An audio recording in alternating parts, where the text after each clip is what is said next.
Hier steht die Basis für mein neues Projekt.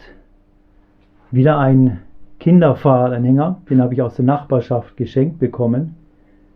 Es handelt sich hier um ein älteres Modell. Der stand sehr lange rum, im Trocknen zum Glück, unterm Dach. Den werde ich jetzt hier in meiner kleinen Werkstatt aufbauen, den neuen Fahrradwohnwagen. Und es handelt sich hier um einen Bluebird.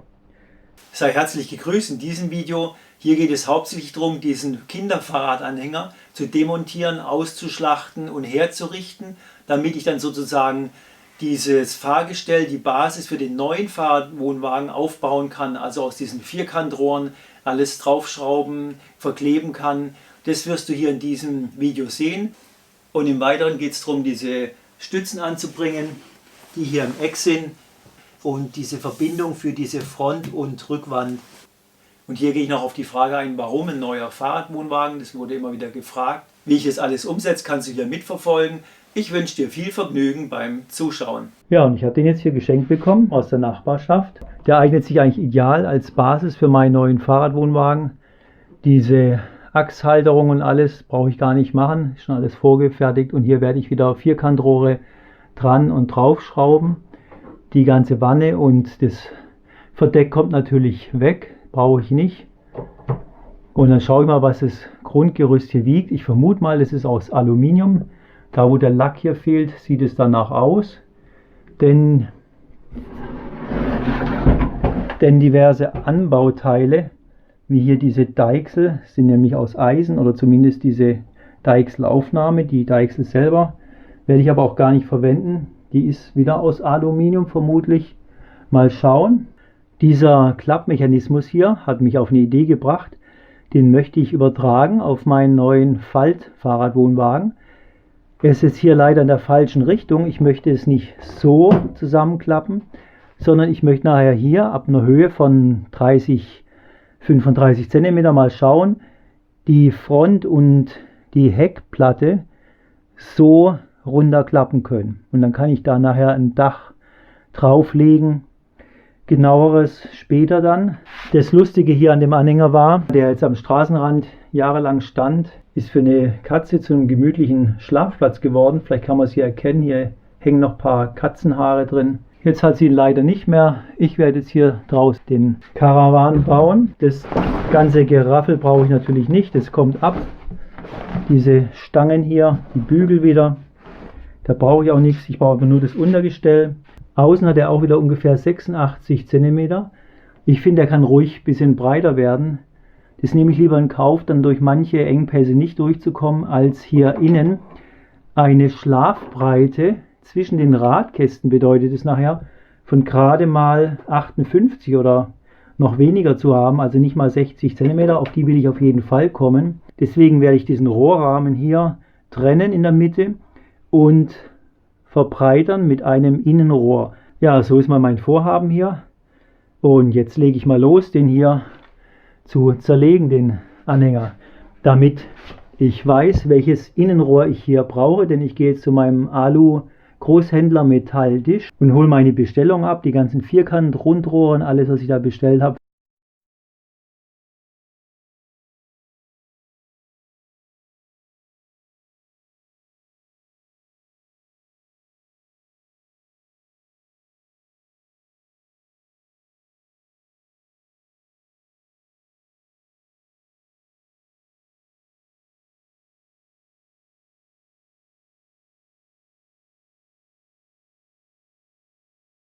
Jetzt habe ich hier das Fahrgestell, was ich brauche als Ausgangsbasis für meinen Fahrradwohnwagen. Darauf kann ich jetzt schön den Rahmen drauf aufbauen.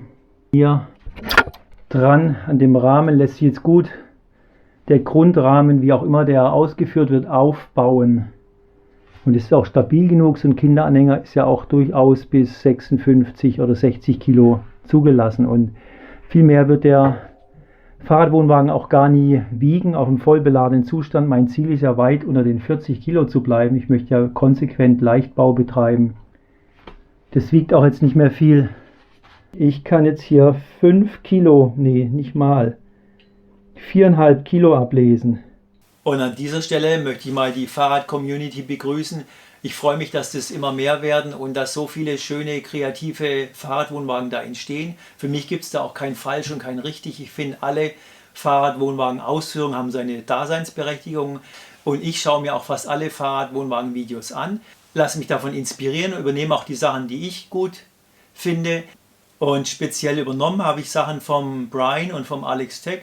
Es hat mich begeistert, diese Wohnwegen, wo man diese ganze Seite hochklappen konnte, entweder als Plane oder als harte Wand. Ich habe es jetzt hier auch als harte Wand übernommen. Ich hatte es auch mal geplant, dass ich das Ganze, die Seitenwände nur aus Planen mache, aber ich bin dann doch übergegangen aus Stabilitätsgründen, vom Gefühl her, das fühlt sich einfach sicherer an, finde ich, mit einer harten Wand, und auch aus Isolationsgründen bin ich deswegen zu diesen Triplex-Platten übergegangen, die überall zu nehmen.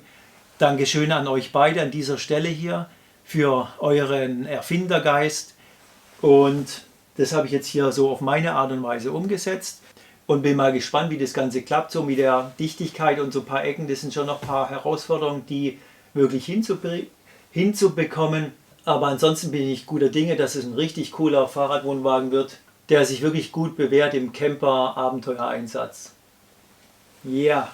Yeah. Und ich freue mich natürlich auch, wenn ich dich inspirieren kann mit meinem Einfallsreichtum und dir helfen kann, manche Irrtümer, manche Fehler zu vermeiden. Und ich freue mich natürlich, wenn ich dich auf den Geschmack bringen kann, auch so einen schönen Wohnwagen zu bauen. Ich denke, das werden mir alle Fahrradwohnwagenbesitzer bestätigen, Besitzerinnen.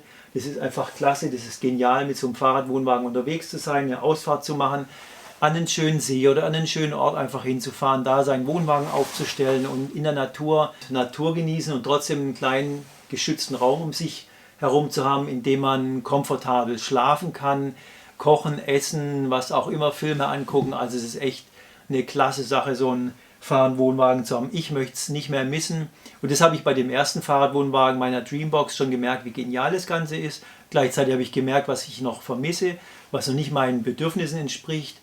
Und darauf gehe ich auch so nach und nach hier in der Videoserie ein. Und ein Bedürfnis ist auf jeden Fall, ich möchte mit meinen Kindern mal auf den Campingplatz gehen in der Nähe oder mit meiner Partnerin einfach auch unterwegs sein auf Touren. Und darum baue ich auch nochmal so einen zweiten Wohnwagen hier auf, um all die Sachen, die mir noch fehlen, die ich vermisse, hier zu integrieren und umzusetzen. Damit es einfach wirklich ein super optimierter Fahrradwohnwagen wird. Hier ist nochmal gut zu sehen, innen habe ich jetzt hier gerade mal 56, 57 cm. Wenn ich da Radkästen aufbaue, wird es viel zu schmal. Ich möchte da schon auf mindestens 60 kommen. Diese Teile kommen noch abgesägt hier. Alles, was jetzt nicht rund ist, kommt hier ab.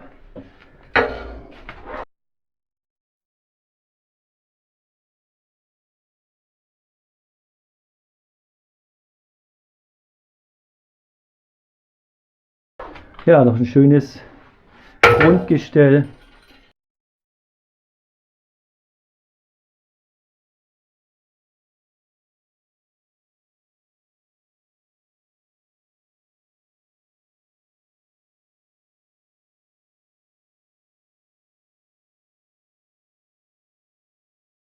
Jetzt messe ich hier mal den Innendurchmesser, den brauche ich ja für die Verlängerung. Da werde ich ein Rohr reinstecken. Auf was kommen wir da?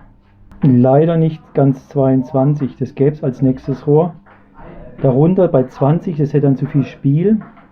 Jetzt ist die Frage, was ich mache. Jetzt kann ich mal schauen, wie viel ich das hier verbreitere, damit ich auf meine mindestens 60 komme in der Mitte. Und zwar hier, wie viel das dann außen ergibt. Über einen Meter darf ich natürlich nicht kommen, sonst darf ich keine Fahrradwege mehr benutzen. Aber jetzt haben wir 90 erst. Je breiter, desto mehr Komfort habe ich natürlich beim Schlafen. Je breiter er außen ist, desto mehr Nachteile habe ich in puncto Hindernisse durchfahren.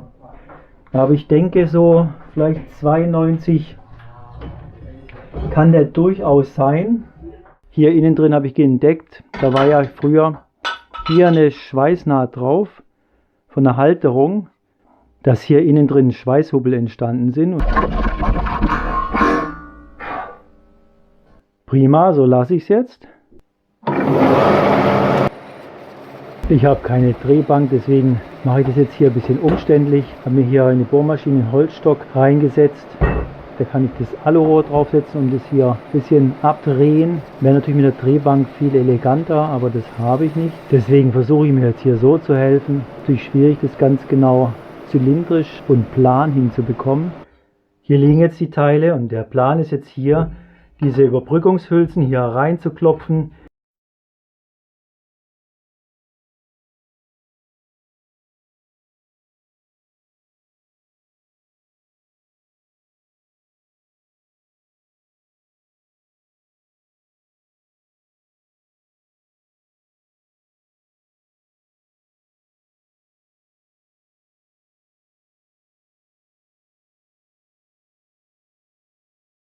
Das Grundgestell habe ich jetzt mit den Hülsen hier verbreitert und verklebt mit diesem MEM-Montagekleber. Da werde ich jetzt noch jeweils 2, 3 Nieten auf jeder Seite reinhauen. Und ganz speziell gegrüßt sei hier mein Kumpel Ecki, mit dem ich ja meine Tour gemacht habe, den ersten, den ich so live kennenlernen durfte. Sei gegrüßt, Ecki. Und des Weiteren seid ihr beide Renés auch gegrüßt und die beiden Jörgs und der Marco von Marco Camper. Ja, und alle, die ich jetzt hier natürlich nicht namentlich erwähne. Ich freue mich einfach über diese Bewegung, dass die so in Fahrt kommt und es immer mehr Leute gibt, die Fahrradwohnwegen bauen. Einfach auch, so sehe ich es zumindest, eine Alternative schaffen, um anders in Urlaub zu fahren. Eine Alternative zum Auto, Caravan, Campingbus oder so, dass man einfach mit dem kleinen Fahrradcamper hier unterwegs sein kann und wirklich und einfach schöne Plätze in der Natur finden kann und dort traumhaft campen kann und ein Abenteuer erleben kann. Ja, klasse Sache hier.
Nachdem ich jetzt hier diesen Fahrradrahmen verbreitert habe, um ungefähr 6, 6,5 cm, baue ich jetzt hier drauf den Grundrahmen mit diesen Vierkantrohren.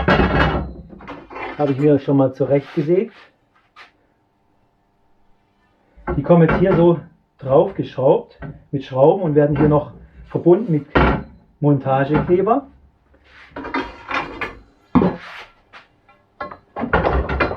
So soll es mal aussehen. Ich zwinge das hier mal hin. Und dann kommen noch 4 dieser Querstreben.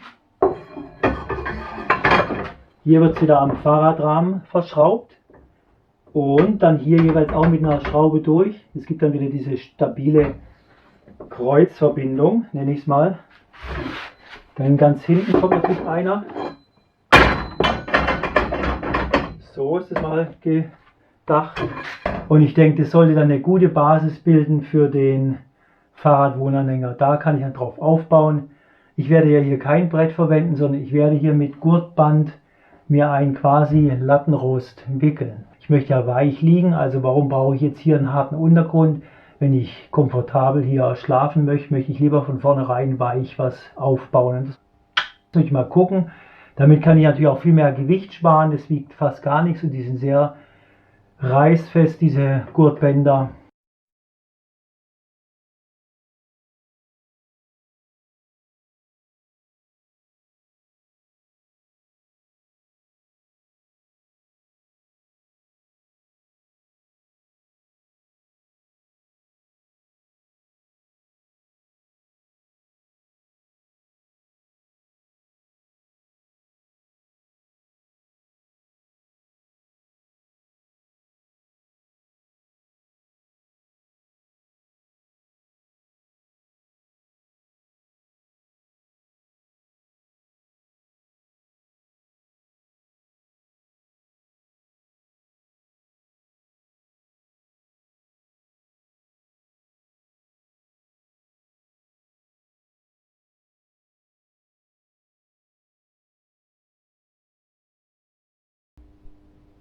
Jetzt ist der Fahrradgrundrahmen soweit mal hier aufgebaut und fixiert habe ich das mit dem Tesa Panzertape. An allen Ecken habe ich das jetzt hier festgemacht. Und hier habe ich mir noch so Distanzstücke angefertigt aus Multiplex, damit hier der Abstand immer gewahrt ist, dass diese Stangen, die Längsstangen natürlich parallel verlaufen. Hier kommt dann meine selbst erdachte Deichsel dran. Jetzt werde ich hier überall Löcher bohren, Schrauben durchmachen, einmal verbinden diese Querstange mit den Längsstangen und die Längsstangen werden natürlich auch in entsprechenden Abständen hier mit dem Fahrradrahmen fixiert auf beiden Seiten und hier natürlich auch durchgeschraubt. Es gibt dann insgesamt eine sehr stabile Grundkonstruktion. Das ist wie so ein Gitterrohrrahmen mit durchgehenden Stangen hier. Für mein technisches Empfinden ist so ein Rohr stabiler, wenn es aus einem Stück ist und wird eher instabil, wenn man das eben hier unterbricht und mit solchen Winkeln hier verbinden würde. Deswegen mache ich diese Verschraubung hier so, dass die Querstange unterhalb verläuft. Und es kann sich hier auch nicht mehr bewegen, weil es ja insgesamt hier durch diese Kreuze so fixiert wird, dass es sich nicht mehr verschränken oder wie nennt man das, einfach zu einer Raute werden kann. Es bleibt dann im rechten Winkel. Das Ganze hier dient ja auch ein bisschen für Selberbauer als Anleitung zum Nachbauen. Und als Dankeschön mache ich gern Werbung für die Firmen, bei denen ich Sachen bestelle, die ich alle selber bezahlt habe. Hier ist zum Beispiel schraubenkasten.de und hier habe ich die nötigen Gewinde, Innensechskant, Schrauben bestellt, M5, verschiedene Längen. Und jetzt geht es an die Bohr- und Schraubarbeit hier. Jetzt fange ich an, hier das erste Loch zu bohren. Ich mache das alles mit Augenmaß, freihand, kein Bohrständer, das geht auch hier gar nicht richtig bei der Rahmengröße. Auch nicht körnen, einfach so nach Gefühl hier reinbohren, das reicht mir an Präzision.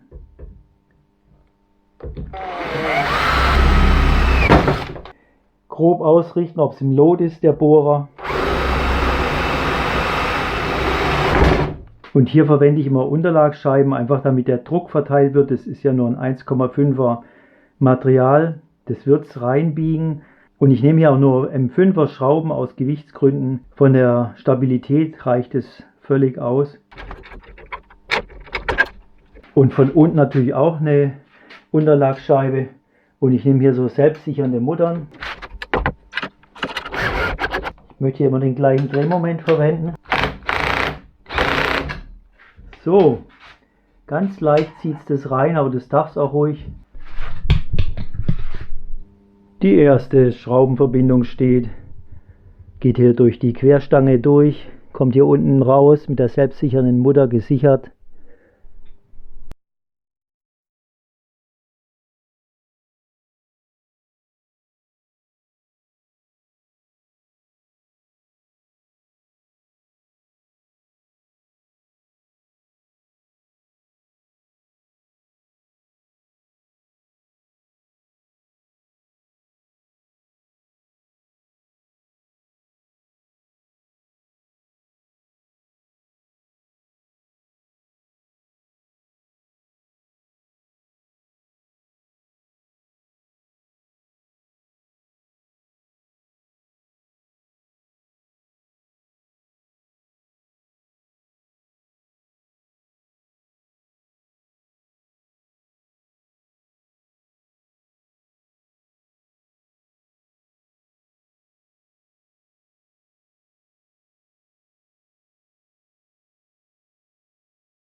Wie du gerade im Zeitraffer gesehen hast, habe ich jetzt alle Kontaktflächen von dem Fahrradanhänger gestellt zu meinem Grundrahmen hier mit dem Allground Montagekleber von MEM verklebt und hier noch zusätzlich die Schrauben eben gesetzt.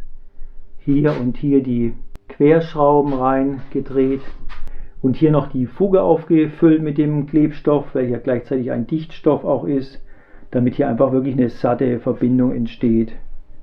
Ja, ich denke, die Rahmen sind jetzt so richtig gut verbunden. Das bringt hier nichts mehr auseinander.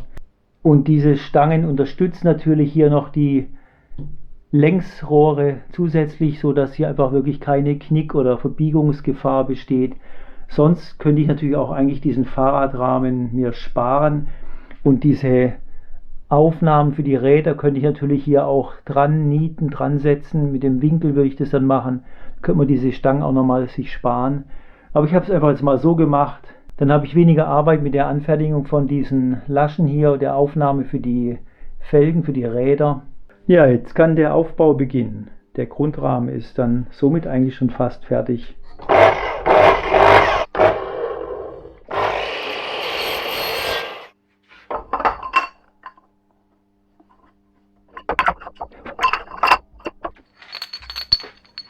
Coole Ringe, oder?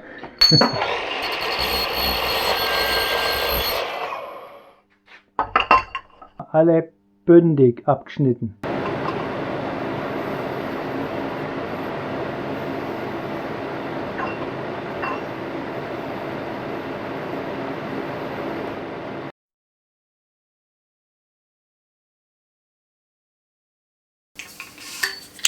Jetzt geht es hier in den Ecken drum, die Stützen zu montieren.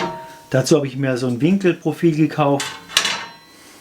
Auch 25 mal 3 ist es, glaube ich, von der Stärke.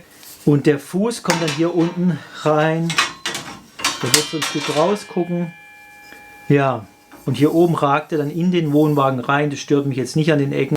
Ich will es jetzt nicht hier außerhalb machen, dann wird der Wohnwagen einfach noch länger, größer. Ich brauche die Stütze auch hier innen drin, denn ab hier irgendwie ist die Wohnwagenwand dann auch einzuklappen nach innen.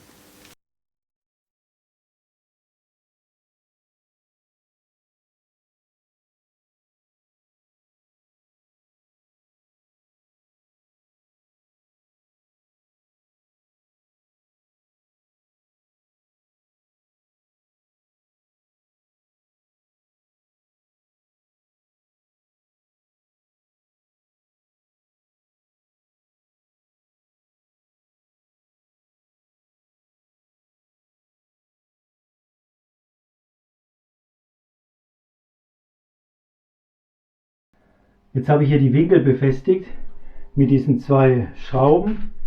Innen sieht es so aus mit den 2 Senkkopfschrauben. Die sind jetzt ganz bündig, schauen nicht raus. Und ich muss sagen, die Stützen, die sind schon jetzt sehr robust hier verankert, übers Eck hier verschraubt. Ich bin immer wieder begeistert von dieser einfachen Technik. Durch diese Verwinkelung hält es sehr viel. Und jetzt geht es hier darum, diese Stützen hier in das Eck erstmal reinzukleben. So kommt die Stütze hier hin. Dann kann man hier von außen die verklemmen, bedienen. Und hier unten kann ich ja kein Loch bohren, durchbohren, das hier befestigen. Nur kleben ist mir zu wenig. Deswegen werde ich hier einfach so eine Schlauchschelle darüber machen. Brauche ich noch eine größere, die passen da jetzt noch nicht drüber. Und dann kann ja das untere Rohr hier drin, geöffnet ist natürlich, hier schön rein und raus gleiten. Dann kann ich es auf die entsprechende Höhe einstellen und fixieren und fertig steht der Fahrradwohnwagen auf unebenen Geländen. Vor allem ist es ganz wichtig, dass ich da viel ausgleichen kann. Und ich finde diese Lösung hier jetzt echt genial, schon richtig professionell. Ich glaube bei dem Mobi, oder wie der heißt, haben die auch diese Klemmen hier genommen.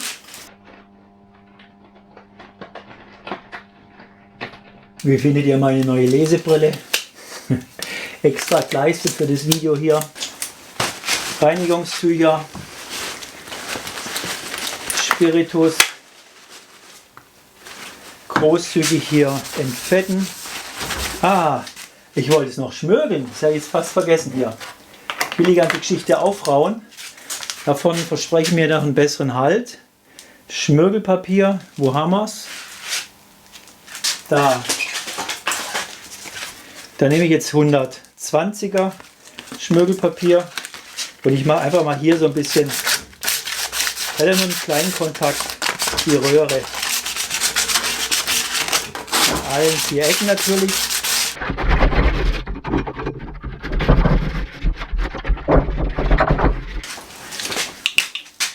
Das ist ein ganz schöner Akt.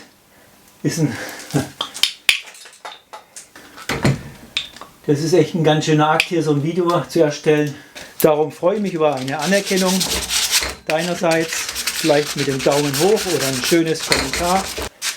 Hier hinten auch. Machen wir hier mal hoch. Chucky, filmt es noch? Ja.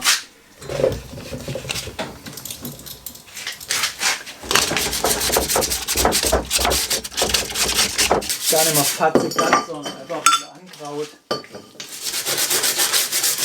Ich glaube, es gibt eine richtig stabile Verbindung des Rohr und der Winkel zusammen verklebt, vernietet.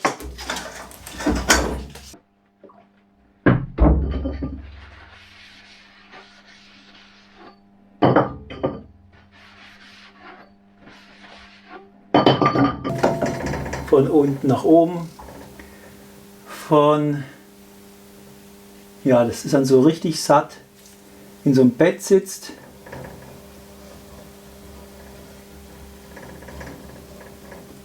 Nicht ganz hoch, muss ja nicht verschmieren. Und hier genauso.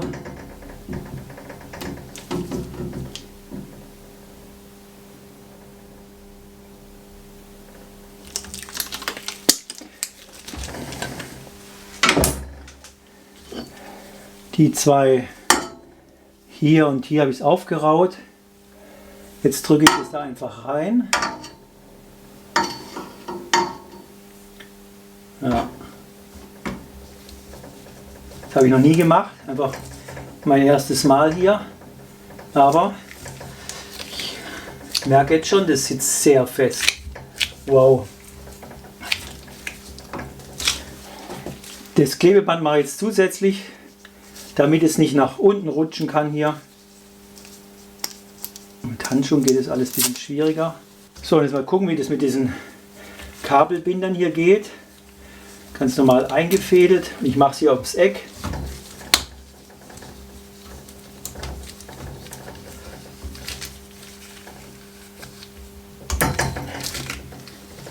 Ja, das sitzt fest genug. 1, 2, 3. Ich mache es mal hier vorne. Und dann noch einmal hier unten. Da kommt ja nachher auch die Schlauchstelle hin. Ich habe mir schon überlegt, ob ich es einfach nur mit Kabelbindern mache. Ob das ausreicht, wenn ich hier einfach nur Kabelbinder hin mache. Wäre schon wieder eine kleine Gewichtseinsparung. Und das ist natürlich an allen 4 Seiten. 3 Seiten sind noch zu tun. Hier 1, 2 und 3.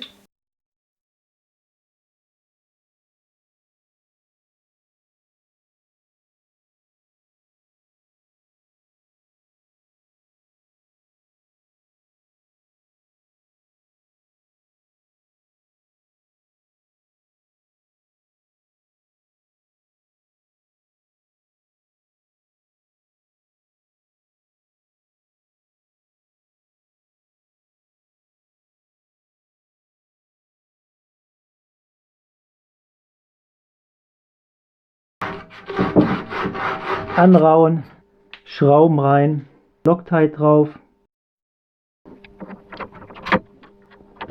ausrichten und anziehen.